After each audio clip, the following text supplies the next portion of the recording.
नमस्कार, आप देख रहे हैं न्यूज़ 18 इंडिया। मैं हूं आपके साथ सपना शुक्ला। नमस्कार, बहुत स्वागत है आप सभी का। मैं हूं आपके साथ ऋतिका सिंह। अगली 1.5 घंटे हम आपको बताएंगे देश और दुनिया की तमाम बड़ी खबरें विस्तार से। नमस्कार, मैं हूं आपके साथ मोनिका ठाकुर। तमाम बड़ी खबरों का रुख करेंगे, लेकिन सबसे पहले बात पाकिस्तान की करेंगे। जी हां, तहरीक-ए-तालिबान पाकिस्तान यानी टीटीपी पाकिस्तान में आतंक का जहर उगल रहा है। पहले ही कंगाली से उबरने के लिए खैरात के लिए कटोरा लिया खड़ा है पाकिस्तान, और अब अपनी हिफाजत के लिए अफगानिस्तान और ईरान की शरण में पहुंचा है। और टीटीपी के हमलों से सुरक्षा की गुहार लगा रहा है, लेकिन सवाल यह है कि आखिर अपना ही बोया काटने में पाकिस्तान रोक क्यों रहा है।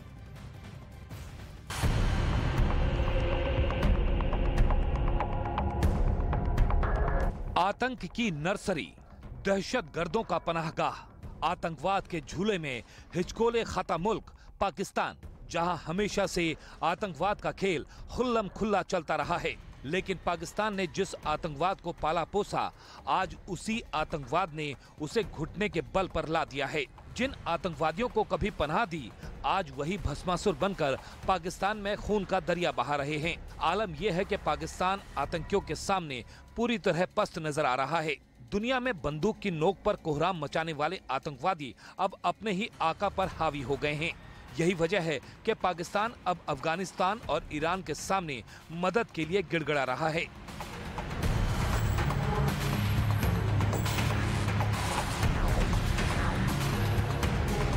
पिछले साल नवंबर में तहरीक-ए-तालिबान ने पाकिस्तान से संघर्ष विराम समझौता रद्द कर दिया था। उसके बाद से पाकिस्तान में आतंकवादी हमलों में इजाफा हुआ। अफगानिस्तान से सटी सीमा पर खैबर पख्तूनख्वा और बलूचिस्तान में टीटीपी ने कई आतंकी हमलों को अंजाम दिया। 30 जनवरी को पेशावर मस्जिद में आत्मघाती हमले में 100 से ज्यादा लोग मारे गए, जिसके बाद पाकिस्तान ने अफगान तालिबान के प्रमुख नेता हिब्तुल्लाह अखुंदजादा की मदद मांगी। साथ ही पाकिस्तान सरकार ने ईरान समेत अफगानिस्तान में अपने समकक्षों से भी इस मुद्दे पर मदद की गुहार लगाई। टीटीपी यानी कि तहरीके पाकिस्तान वही आतंकी संगठन है जो अफगानिस्तान के तालिबान से अलग होकर बना है। इसकी विचारधारा भी तालिबान की तरह कट्टर इस्लामिक है और ये पाकिस्तान में इस्लामिक शरिया कानून को कायम कराने के लिए पाकिस्तान की आवाम का खून बहा रहा है और पाकिस्तान के हुक्मरान खामोशी से तमाशा देख रहे हैं। पाकिस्तान भले ही माने या ना माने, लेकिन हकीकत यही है कि पाकिस्तान में ये आतंकवादी सरकार के संरक्षण में ही फले फूले हैं और ये संरक्षण इन्हें दशकों से हासिल है।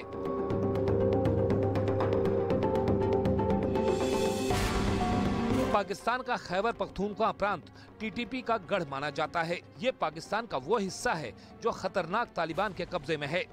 पाकिस्तान में यही एक ऐसा इलाका है जहां पाकिस्तानी सेना घुटनों पर आ जाती है। पेशावर में मस्जिद पर हुए आतंकी हमले से ठीक 2 हफ्ते पहले एक के बाद एक हमलों में पेशावर की बाहरी सीमा में स्थित पुलिस चौकियों को टीटीपी के आतंकियों ने निशाना बनाया था और इन हमलों में टीटीपी के आतंकी आधुनिक हथियारों से लैस दिखे थे। अब जब टीटीपी के आतंकी पाकिस्तान को दीमक की तरह खोखला करने पर उतारू हैं, तो वहाँ के हुक्मरान खौफ में हैं। अब सवाल ये है कि पाकिस्तान का ये खौफ सच्चा है या दिखावा? क्या पाकिस्तान वाकई आतंक के दरख्त को उखाड़ फेंकना चाहता है या ये सिर्फ दुनिया के सामने आतंक विरोधी छवि दिखाने की कोशिश है? क्योंकि पाकिस्तान ने IMF से कर्ज की जो फरियाद लगाई है, उस पर 9 फरवरी को फैसला आना है।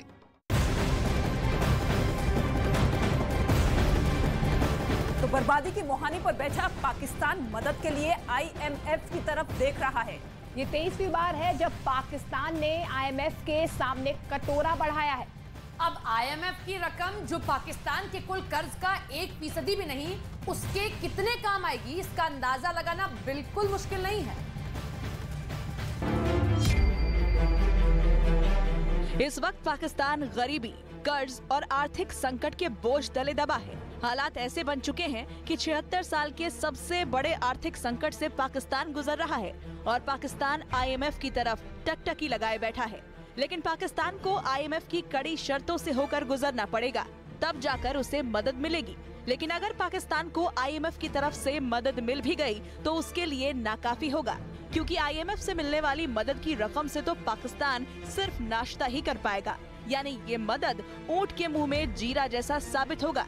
पाकिस्तान पर कुल विदेशी कर्ज 126.9 अरब डॉलर है। चीन का पाकिस्तान पर कर्ज 30 अरब डॉलर है। पाकिस्तान का विदेशी मुद्रा भंडार 3.09 अरब डॉलर है। IMF पाकिस्तान को 1.18 अरब डॉलर ही देगा। पाकिस्तान का जर्रा जर्रा कर्ज में डूबा है। कंगाल हो चुका पाकिस्तान अब बिखरने की कगार पर है। पाकिस्तान में महंगाई दर 48 साल में सर्वोच्च स्तर पर है। अगर पाकिस्तान में बचे विदेश मुद्रा भंडार की बात करें तो वो सिर्फ इतना ही बचा है कि 18 दिनों तक गुजारा हो सके। पाकिस्तान के स्टेट बैंक की माने तो विदेशी कर्ज की वजह से देश का मुद्रा भंडार गिर रहा है। किसी भी देश का केंद्रीय बैंक घरेलू मुद्रा की कीमत की तय दरों पर मुद्रा भंडार को रखता है। घरेलू मुद्रा को डॉलर की तुलना में निचले स्तर पर रखा जाता है। आर्थिक संकट के समय तरलता को बरकरार रखा जाता है। देश की जरूरतों को पूरा किया जाता है। विदेशी मुद्रा भंडार वित्तीय कर्जों को चुकाने के काम आता है। पाकिस्तान की सबसे बड़ी मुश्किल यही है कि उसका मुद्रा भंडार खाली हो चुका है। कर्ज की दलदल में फंसा पाकिस्तान चाहे जितना छटपटा ले, कर्ज के इस दलदल से बाहर निकलने के लिए कितने भी हाथ पैर मार ले, लेकिन पाकिस्तान के मौजूदा हालात और आंकड़े इस बात की तस्दीक करते हैं कि कर्ज के समंदर में पाकिस्तान का डूबना लगभग तय है। तो जिस IMF से कर्ज लेने के लिए पाकिस्तान अपनी जनता का सौदा करने जा रहा है, शहबाज शरीफ IMF से जिस बेल आउट पैकेज के लिए इतने फड़फड़ा रहे हैं, आंकड़े बताते हैं कि उससे पाकिस्तान सिर्फ नाश्ता ही कर पाएगा। आंकड़े ये भी कहते हैं कि दिवालिया होने के ये कर्ज भी नहीं रोक पाएगा पाकिस्तान को, क्योंकि पाकिस्तान पर दुनिया भर के अलग अलग देशों का कुल 126.9 अरब डॉलर विदेशी कर्ज है। और मौजूदा स्थिति की बात करें तो कंगाली की कगार पर खड़े पाकिस्तान का विदेशी मुद्रा भंडार महज 3.09 अरब डॉलर रह गया है। पाकिस्तान पर विदेशी कर्ज की बात करें तो अकेले चीन का कर्ज 30 अरब डॉलर है। वहीं पाकिस्तान पर जापान का 5,427 मिलियन डॉलर कर्ज है। कर्ज का कटोरा लेकर पाकिस्तान फ्रांस तक पहुंचा और उससे 1,725 मिलियन डॉलर कर्ज ले आया है। इसके साथ ही पाकिस्तान ने जर्मनी से 1,386 मिलियन डॉलर कर्ज लिया हुआ है। इतने बड़े कर्ज तले दबे पाकिस्तान को IMF सारी शर्तें मनवाने के बावजूद सिर्फ 1.18 अरब डॉलर ही कर्ज देगा।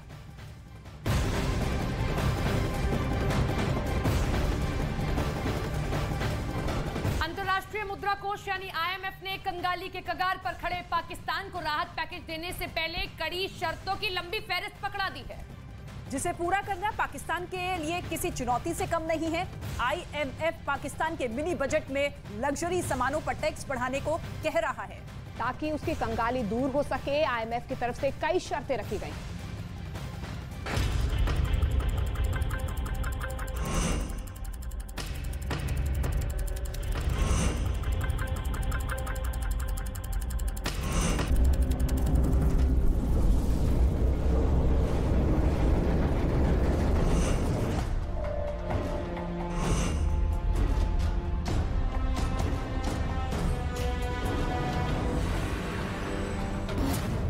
कंगाल पाकिस्तान को IMF का कड़वा डोज।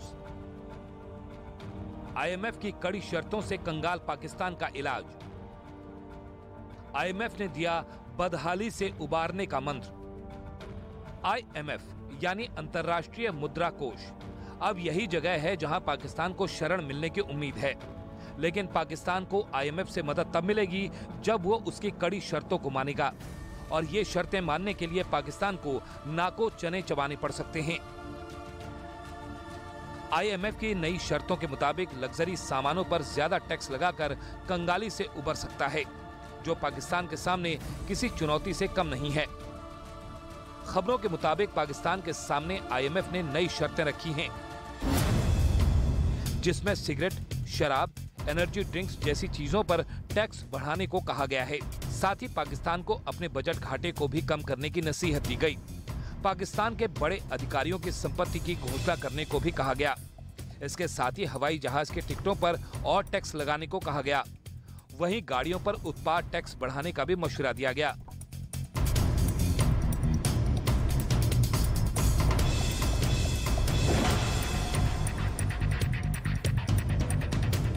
IMF ने ऐसी कई शर्तों को मानने के लिए कहा है ताकि पाकिस्तान में बदहाली पर रोक लगाई जा सके। अब कंगाली से जूझ रहे पाकिस्तान के पीएम शहबाज शरीफ के पास आईएमएफ की हर शर्त को मानने के अलावा कोई और चारा नहीं बचा है।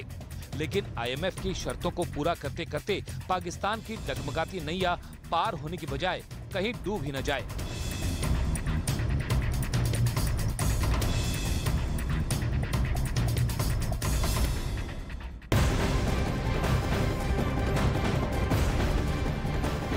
पाकिस्तान वो मुल्क है जो भुखमरी, महंगाई और आतंकवाद से त्रस्त है। ये ऐसा देश है जो कभी भी दिवालिया हो सकता है। गरीबी से बचने के लिए इस समय पाकिस्तान अंतर्राष्ट्रीय मुद्रा कोष यानी कि आईएमएफ बेल आउट पैकेज का इंतजार कर रहा है। गुर्बत में जी रहे पाकिस्तान को लेकर आर्थिक जानकारों की माने तो उसके पास एक ऐसा खजाना है जो उसकी तकदीर बदल सकता है। वो क्या है, ये खास रिपोर्ट देखिए।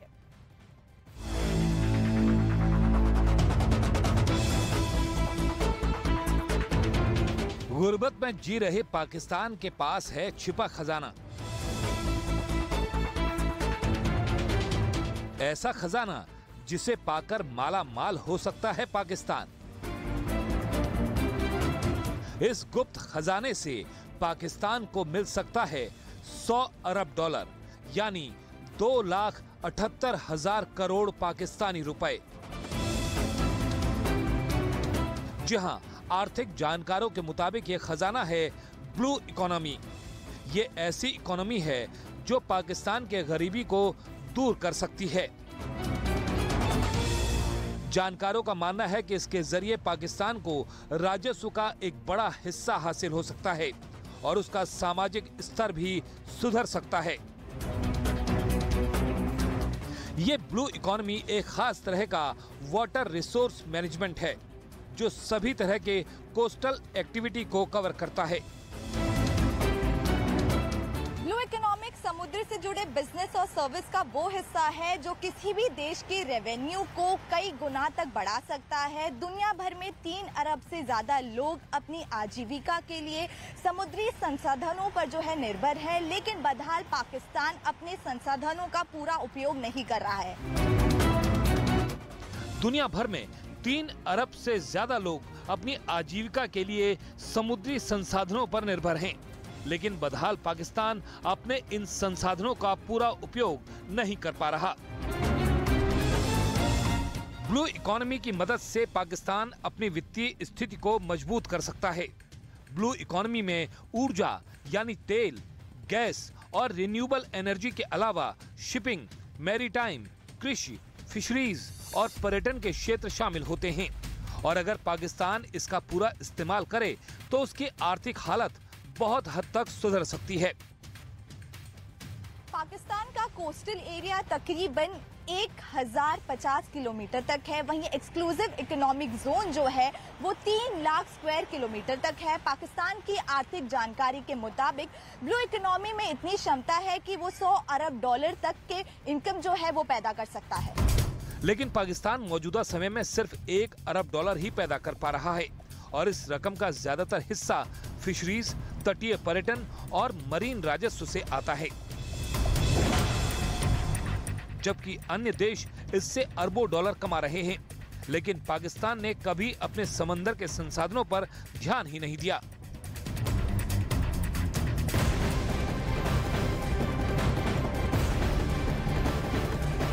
और इस बड़ी खबर आपको बता दें, उत्तर प्रदेश के सीएम योगी आदित्यनाथ ने न्यूज 18 के editor in chief Rahul Joshi से एक्सक्लूसिव बातचीत की। इस बातचीत के दौरान उन्होंने रामचरितमानस पर हुए विवाद पर पहली प्रतिक्रिया दी है।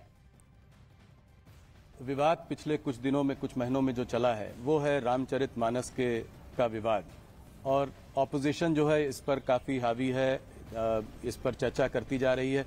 आपका क्या मत है इस पर, आप इसको कैसे देखते हैं? देखिए, जब भी उत्तर प्रदेश के अंदर विकास के किसी बड़े प्रोजेक्ट को लेकर के, बड़ी योजना को लेकर के, बड़े कार्यक्रम को लेकर के हम लोग आते हैं, तो जिन लोगों ने विकास के बारे में कभी सोचा ही नहीं, जिनकी डेवलपमेंट की कोई सोच नहीं है, जो विकास नहीं बल्कि विभाजन पर विश्वास करते हैं, तो वे लोग इस प्रकार की कोई न कोई बयानबाजी अपना शुरू कर देते हैं। उत्तर प्रदेश के अंदर ग्लोबल इन्वेस्टर समिट एक बड़ा आयोजन है और इसके साथ ही G20 का समिट, यह उत्तर प्रदेश के लिए भी और देश के लिए भी एक अवसर है जब वैश्विक मंच पर हम लोग अपनी छवि को, अपने सामर्थ्य को प्रस्तुत करने का एक अवसर हमें प्राप्त होगा। तो विकास और इस प्रकार के अवसर से ध्यान हटाने के लिए यह इस प्रकार की बयानबाजी है, इसके पीछे कोई अन्य हेतु नहीं। अब जैसे कि काफी सारे, मायावती जी ने कहा कि सबसे बड़ा कॉन्स्टिट्यूशन हमारे लिए सबसे बड़ा है रामचरितमानस नहीं। आपके अखिलेश जी ने कहा कि हमारा अंबेडकर जी ही हमारा धर्म है। फिर अब वो कह रहे हैं मैं भी शूद्र हूं और वो आपसे ये सवाल जो है सदन में पूछना भी चाहते हैं। तो इन सबको आप क्या जवाब देंगे? इससे सीधा साधा जवाब क्या है? सदन में जब प्रश्न आएगा तो प्रश्न का जवाब भी उसी प्रकार का सीधा जवाब सदन में उसका मिलेगा। जो क्या है? मैं कह रहा हूँ जब सदन में प्रश्न आएंगे, जहां से प्रश्न आएगा वहां से उसका जवाब भी देंगे। जी, ये रामचरितमानस को उत्तर प्रदेश में जो राम जन्म की भूमि भी है, यहाँ पर उसको जलाया जा रहा है। इसको आप कैसे देखते हैं? क्या आप इस पर कड़ी कार्रवाई करेंगे? क्या कार्रवाई करेंगे? कार्रवाई हो चुकी है जी। और रामचरितमानस एक पवित्र ग्रंथ है, समाज को जोड़ने वाला ग्रंथ है और रामचरितमानस के प्रति सनातन आस्था जी उत्तर भारत के हर घर में सुंदरकांड के पाठ होते हैं किसी भी मांगलिक कार्यक्रम के अवसर पर। हमें ये नहीं भूलना चाहिए, हर सनातन धर्मावलंबी सुंदरकांड का पाठ कराता है। दूसरा, अक्टूबर से लेकर के सितंबर के अंत से लेकर के और दिसंबर के प्रारंभ तक उत्तर भारत के हर गांव में रामलीलाओं के मंचन होते हैं। रामलीलाओं का मंचन की शुरुआत भी संत तुलसीदास जी ने की थी। रामलीलाएं पूरे गांवों को जोड़ती हैं और जिन लोगों को रामचरितमानस के इस भाव के बारे में जानकारी होती ना, वे लोग इस प्रकार के प्रश्न नहीं उठाते। आखिर उसी रामचरितमानस में निषाद राज का भी चित्रण है और उसी रामचरितमानस में सबरी का भी चित्रण है जी। तो बुद्धि का फेर है। पर राजनीति में बैकवर्ड वोट्स को गैल्वेनाइज करने का एक ये तरीका भी हो सकता है। देखिए, उत्तर प्रदेश की जनता बहुत विभाजन झेल चुकी है और विभाजन के कारण पहचान का संकट भी देख चुकी है। उत्तर प्रदेश की जनता अब बार बार विभाजनकारी ताकतों को ठुकराई है। 14 में ठुकराया, 17 में ठुकराया, 19 में ठुकराया और 22 में भी जवाब दे चुकी है जी। इसलिए अब कोई गुंजाइश नहीं बची है। वो लोग कितना भी माथापच्ची कर लें, उसके लिए कोई गुंजाइश नहीं बची है।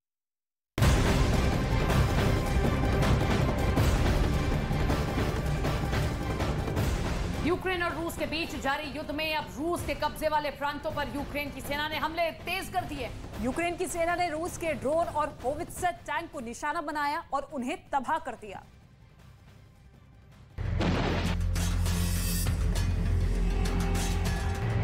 खेर्सोन में रूस के खतरनाक होवित्जर टैंक को यूक्रेन की सेना ने निशाना बनाया और उस पर हमला कर उसे तबाह कर दिया। हमले का वीडियो यूक्रेन की सेना की तरफ से जारी किया गया, जिसमें एक प्लेन से रूस के होवित्जर टैंक पर बम से हमला करते देखा गया और एक जोरदार धमाके के बाद टैंक पूरी तरह तबाह हो गया। तो वहीं दूसरी तरफ डोनेस्क ओब्लास्ट में भी यूक्रेन की सेना ने रूस के जंगी ड्रोनों पर हमला कर उन्हें मार गिराया।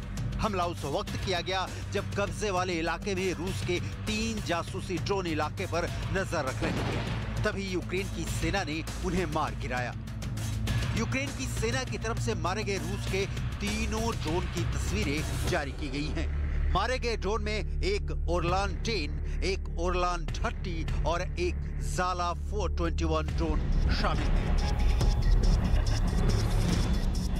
डोनेस्क ओब्लास्ट में यूक्रेन की सेना के हमले की तस्वीरें रूस की मीडिया ने भी जारी की है, जिसमें दावा किया गया है कि रूस के कब्जे वाले यूक्रेन की सेना ने हमला किया।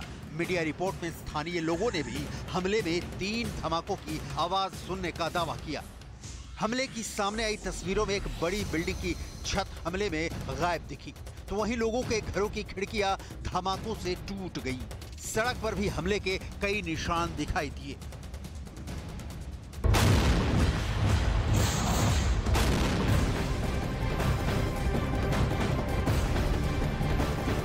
रूस की सेना पूरी ताकत से कब्जे वाले इलाके को बचाने में जुटी हुई है और यूक्रेन के सैन्य ठिकानों पर हमले कर उन्हें तबाह कर रही है। रूस की सेना ने यूक्रेन पर हमले और ज्यादा तेज कर दिए हैं और एक वीडियो भी जारी किया है।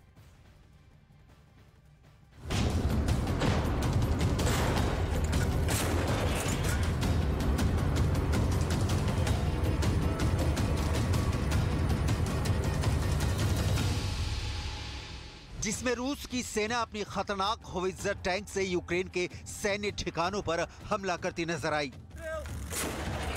भारी बर्फबारी के बीच रूस के सैनिक एक के बाद एक कई गोले दागते नजर आए। दावा किया गया है कि रूस की होवित्जर टैंक यूक्रेन के सैन्य ठिकानों पर आफत बनकर गरजी, जिसमें यूक्रेन की सेना को बड़ा नुकसान हुआ। रूस की सेना की तरफ से जारी किए गए वीडियो में एक साथ कई होवित्जर टैंक गरजते दिखे, जिनसे एक के बाद एक कई गोले दागे गए।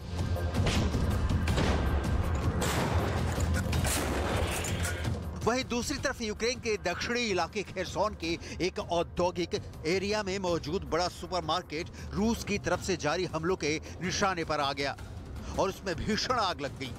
पूरा सुपरमार्केट आग की लपटों से घिरा नजर आया। हमले के बाद सामने आई तस्वीरों में बड़ी संख्या में यूक्रेन के दमकल कर्मी सुपरमार्केट में लगी आग को बुझाते नजर आए। हमले में सुपरमार्केट के आसपास मौजूद गाड़ियां भी जलकर राख हो गई।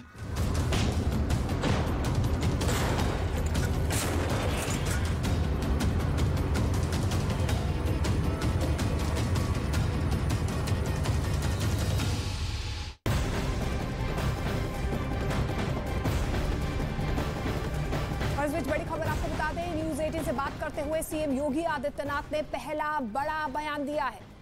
सीएम ने कहा कि सबको साथ लेकर चलने होगा, तभी प्रदेश आगे बढ़ेगा। अब पिछले 5-6 सालों में जो है 370 भी आपके जो कुछ मुद्दे थे, राम जन्मभूमि का मुद्दा था, 370 ये सब हो चुका है। अब एक बड़ा मुद्दा जो बचा है वो है यूनिफॉर्म सिविल कोड का मुद्दा।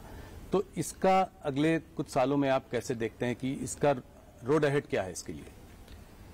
देखिए, उसमें कॉमन सिविल कोड,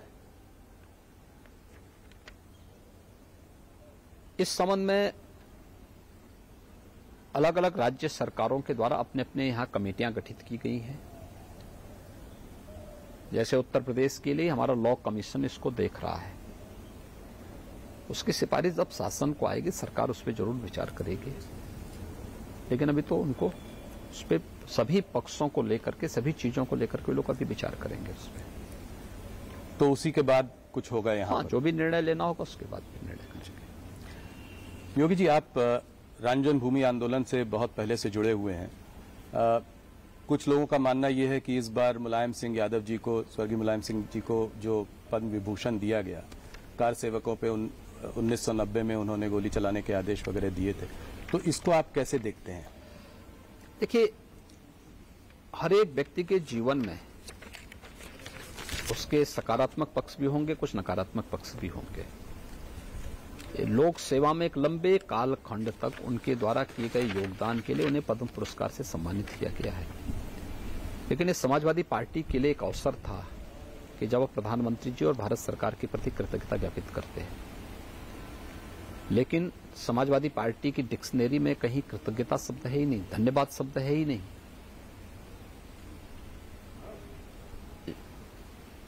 और वो इस प्रकार के सम्मान को पचा भी नहीं पाएंगे। इसलिए नहीं पचा पाएंगे क्योंकि जिन लोगों ने नेताजी को कभी अब सम्मान दिया ही नहीं, तो वे लोग तो टिप्पणी करेंगे ही करेंगे। लोग कहते हैं कि इसमें आप लोगों की भी यादव वोट बैंक पर नजर है, इसमें राजनीति का भी एक एंगल। ये वोट बैंक का नजरिया नहीं है।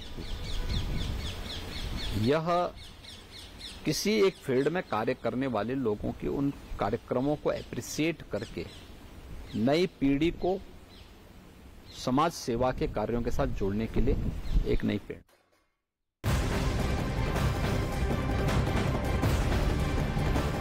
पिछले 3 दिनों से जिस चीनी गुब्बारे को लेकर अमेरिका और चीन के बीच में खींचतान चल रही है, आखिरकार उसे शनिवार को मार गिराया गया। अमेरिकी राष्ट्रपति जो बाइडेन के निर्देश पर अमेरिकी एयरफोर्स के F-22 रैप्टर फाइटर जेट्स ने अमेरिकी समय के मुताबिक दोपहर 2:38 पर AIM-9X मिसाइल चलाकर चीनी गुब्बारे को आसमान में नष्ट कर दिया। इसके बाद वॉशिंगटन और बीजिंग के बीच तनाव और ज्यादा बढ़ गया है।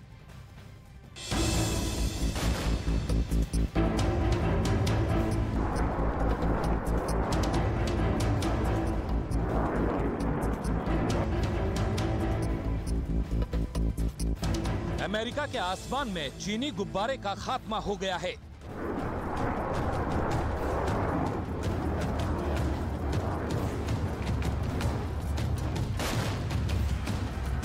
एक गुब्बारा जो अमेरिका के अलग अलग शहरों के ऊपर उड़ रहा था, जिसे पिछले 2 दिनों तक मार कर गिराना भी खतरनाक था, उसे अटलांटिक महासागर के ऊपर जाते ही मार गिराया गया।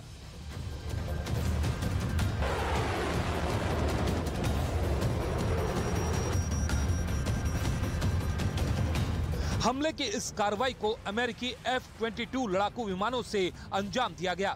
इससे पहले अमेरिकी राष्ट्रपति बाइडेन ने इस गुब्बारे पर एक्शन लेने का फरमान जारी किया, जिसके बाद उस गुब्बारे को अटलांटिक महासागर के ऊपर घेरकर नष्ट कर दिया गया।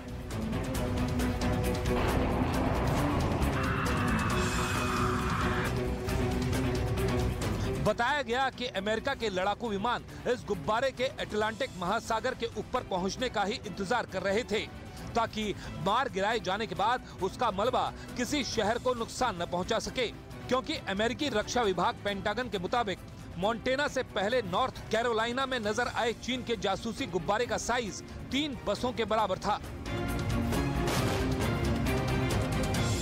चीन के 2 गुब्बारे अमेरिका के हवाई क्षेत्र में घुसे थे, जिसमें एक प्रशांत महासागर को पार करके अलास्का में घुसा और कनाडा के ऊपर से होते हुए अमेरिका के उस आसमानी क्षेत्र से गुजरा जहां montana, Wyoming, Colorado, Nebraska, north Dakota में अमेरिका के परमाणु मिसाइलों का ठिकाना है। इसी वजह से चीन के इस गुब्बारे को मार गिराना अमेरिका की मजबूरी थी। वहीं दूसरा गुब्बारा प्रशांत महासागर में एक दूसरे रूट के जरिए अमेरिकी एयर स्पेस से उड़ता हुआ कोस्टा रिका, वेनेजुएला और कोलंबिया होते हुए हिंद महासागर की ओर निकल गया है। गुब्बारे को मार गिराने से अमेरिका और चीन के बीच में तनाव और ज्यादा बढ़ गया। चीन ने अमेरिका की इस कार्रवाई का विरोध किया है। इससे मौसम की जानकारी हासिल करने वाले रिसर्च का गुब्बारा बताने वाले चीन ने अमेरिका की कार्रवाई को सामान्य अंतर्राष्ट्रीय अभ्यास के खिलाफ बताया, जबकि अमेरिका ने चीन पर अंतर्राष्ट्रीय सीमाओं का उल्लंघन करने का आरोप लगाते हुए विदेश मंत्री एंटी ब्लिंकन की बीजिंग यात्रा को रद्द करके अपना विरोध जताया है। डोनाल्ड ट्रंप के कार्यकाल से ही चीन के साथ अमेरिका के रिश्ते सामान्य नहीं हो पा रहे। पहले ट्रेड वॉर चला, उसके बाद कोरोना वायरस को लेकर चीन के साथ तनाव शुरू हुआ, उसके बाद ताइवान को लेकर दोनों मुल्कों के बीच दूरियां बढ़ती चली गईं।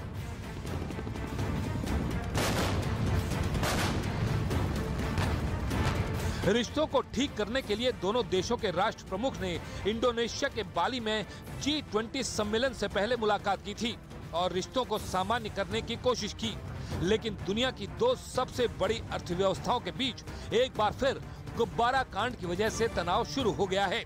और अमेरिकी मीडिया के मुताबिक बाइडेन को चीनी गुब्बारे के बारे में पहले से पता था। 1 हफ्ते तक गुब्बारे की खबर को गुप्त रखा गया। बाइडेन को दोनों देशों में फिर तनाव की आशंका थी। ब्लिंकन की शी जिनपिंग से मुलाकात रद्द होने की आशंका थी। 28 जनवरी से ही गुब्बारे के बारे में बाइडेन को पता था।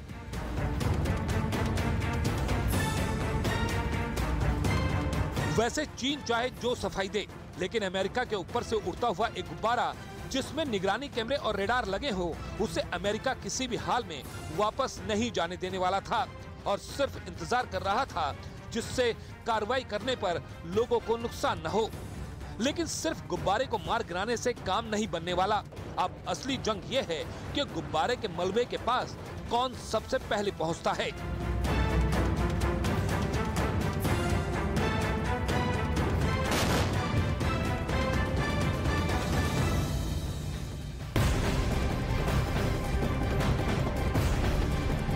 राम मंदिर पर न्यूज 18 से बात करते हुए सीएम योगी आदित्यनाथ ने बड़ा दावा किया है। साथ ही रामलला विराजमान की तारीख पर भी बड़ा ऐलान किया गया।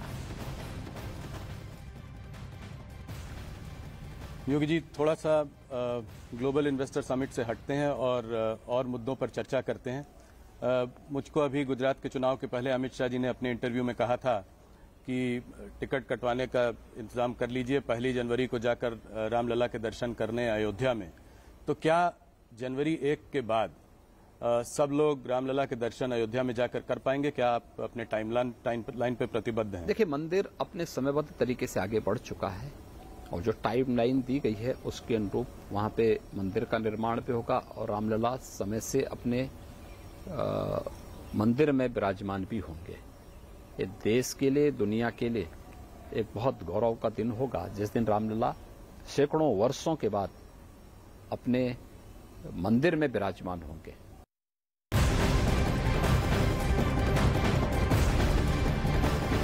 न्यूज 18 से एक्सक्लूसिव बातचीत में उत्तर प्रदेश के सीएम योगी आदित्यनाथ ने 2024 आम चुनावों में बीजेपी की जीत पर बड़ा दावा किया।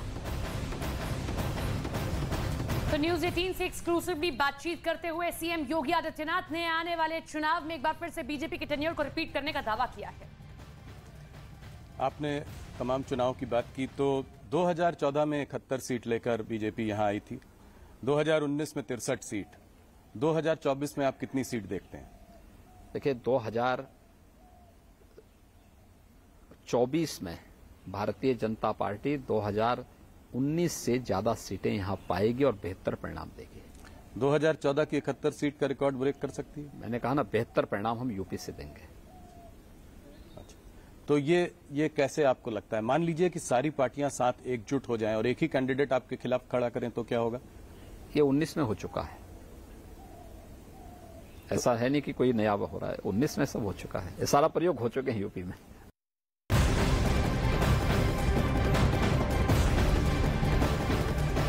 पेरू की राष्ट्रपति दीना बोलुआर्टे के खिलाफ प्रदर्शन खत्म होने का नाम ही नहीं ले रहा है, बल्कि पिछले दिनों झड़प के दौरान हुए प्रदर्शनकारियों की मौत के बाद से लोग और ज्यादा गुस्से में हैं।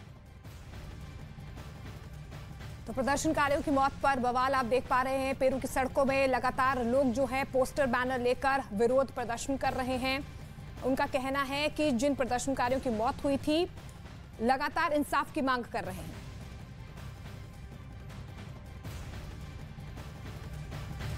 उत्तर प्रदेश के विकास का क्या है योगी? न्यूज 18 इंडिया की web series FIR number 208 streaming now.